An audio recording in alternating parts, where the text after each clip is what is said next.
একদম অনুষ্ঠান বাড়ির মতো মাছের মাথা দিয়ে বাঁধাকপি রান্না করার জন্য 750 গ্রামের মতো বাঁধাকপি নিয়ে সেটাকে একদম পাতলা করে কেটে নিয়েছি। কাতলা মাছের মাথা নিয়েছি যার ওজন প্রায় 250 গ্রামের মতো।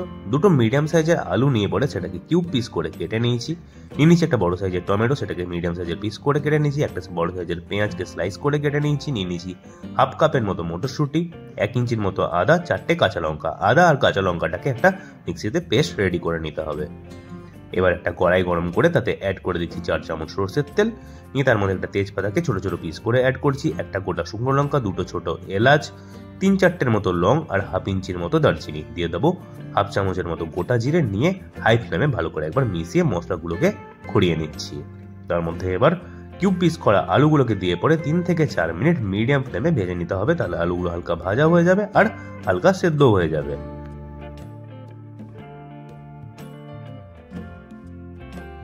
আলুগুলো হালকা লাল লাল করে ভাজা হয়ে গেলে এবার কেটে রাখা পেঁয়াজটা অ্যাড করে দিলাম। পেঁয়াজটা দেওয়ার পর 3 থেকে 4 মিনিট আবার মিডিয়াম ফ্লেমে রান্না করতে হবে, পেঁয়াজটা হালকা নরম হওয়া অবধি। পেঁয়াজটা হালকা নরম হয়ে এলে এবার টমেটো পিসগুলো অ্যাড করে দিচ্ছি। টমেটোটা অ্যাড করার পর আলু পেঁয়াজের সঙ্গে ভালো করে মেশাতে হবে আর টমেটোটা ভালো করে নরম হওয়া অবধি এটাকেও ভাজতে থাকতে হবে। টমেটোটা নরম হয়ে গেলে এবার অ্যাড করে দিচ্ছি আদা আর কাঁচা লঙ্কার পেস্টটা। ভালো করে মিশিয়ে নিচ্ছি।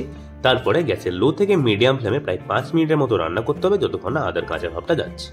5 মিনিট পর এবার অ্যাড করে দিলাম হাফ চামচের মতো ধনে গুঁড়ো, হাফ চামচের মতো জিরে গুঁড়ো। লো ফ্লেমে ভালো করে একবার মিশিয়ে নিচ্ছি। ভালো করে মিশিয়ে নেওয়ার পর এবার কেটে রাখা বাঁধাকপি সবটা অ্যাড করে দিতে হবে। বাঁধাকপিটা সবটা অ্যাড করে প্রথমে গ্যাসের হাই ফ্লেমে একবার মিশিয়ে নিতে হবে। তাহলে বাঁধাকপিটা হালকা একটু কমেও আসবে আর একটু ভাজা ভাজা হয়ে যাবে।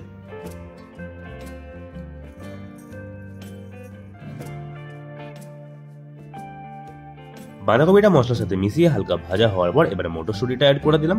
মটরশুঁটিটা দিয়েও একইভাবে একবার মিশিয়ে নিতে হবে।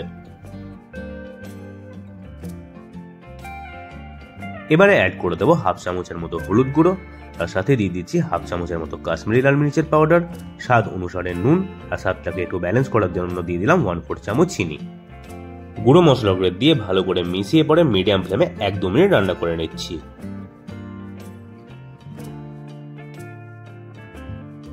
মিনিট 2 পর কড়াই ঢাকনাটাকে বন্ধ করে 10 মিনিট লো ফ্লেমে রান্না হতে দেবো। তাহলে বাঁধাকপি আর আলুটা ভালো করে রান্না হয়ে যাবে।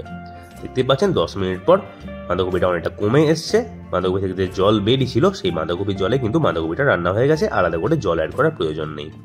এরপর এর মধ্যে দিয়ে দিচ্ছি আমি হাফ চামচের মতো ঘি আর হাফ চামচের মতো গরম মশলা গুঁড়ো। ঘি গরম মশলা গুঁড়োটা দিলে পরে বাঁধাকপির টেস্ট কিন্তু অনেক বেড়ে যায়।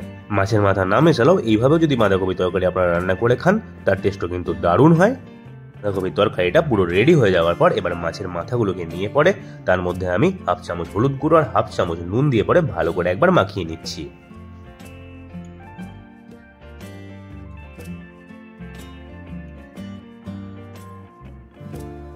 ভালো করে মাখানো হয়ে যাওয়ার পর আরেকটা কড়াই নিয়ে তাতে অ্যাড করে দিচ্ছি 3 চামচ আরো সরষের তেল। তেলটা ভালো করে গরম হয়ে গেলে নুন হলুদ মাখানো মাছের মাথাগুলোকে অ্যাড করে দিলাম। তারপর মাছের মধ্যে উল্টে পাল্টে গ্যাসের মিডিয়াম থেকে হাই ফ্লেমে বেশ লাল লাল করে মাছের মাথাগুলোকে ভেজে নিতে হবে। মাছের মাথাগুলো যখন বেশ লাল লাল করে ভাজা হয়ে যাবে তখন আমি কড়াই থেকে কিছুটা তেল কমিয়ে নিয়েছি। তারপরে খুন্তির সাহায্যে মাছের মাথাগুলোকে ভালো করে ভেঙে নিলাম আর যেটুকু তেল ছিল তার মধ্যেই ভেঙে নেওয়া মাছের মাথাগুলোকে 2 মিনিট আরো মিডিয়াম ফ্লেমে ভেজে নিচ্ছি। এবারে কড়াই রেডি হওয়া বাঁধাকপি তরকারির মধ্যে ভাজা মাছের মাথাটাকে পুরো অ্যাড করে দিলাম। ভাজা মাছের মাথাটা বাঁধাকপি তরকারির সাথে মিশিয়ে পরে গ্যাসের লো ফ্লেমে আর মিনিট 2 রান্না করে নিলে কিন্তু এই মাছের মাথা দিয়ে দারুণ স্বাদের বাঁধাকপি খাওয়ার জন্য একদম রেডি হয়ে যাবে।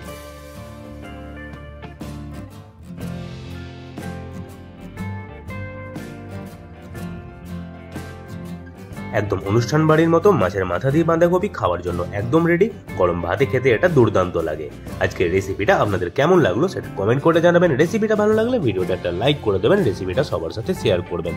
এই চ্যানেলে এরকমই রান্নার রেসিপি আমি শেয়ার করে থাকলে চ্যানেলটাকে অবশ্যই সাবস্ক্রাইব করে দেবেন, পাশে থাকা বেল আইকনটা দাও ভুলবেন না। তাহলে বন্ধুরা আজকে এই পর্যন্তই, দেখা হবে আমার নতুন একটা কুকিং ব্লগের সাথে। অসংখ্য ধন্যবাদ আজকের এই ভিডিওটা দেখার জন্য।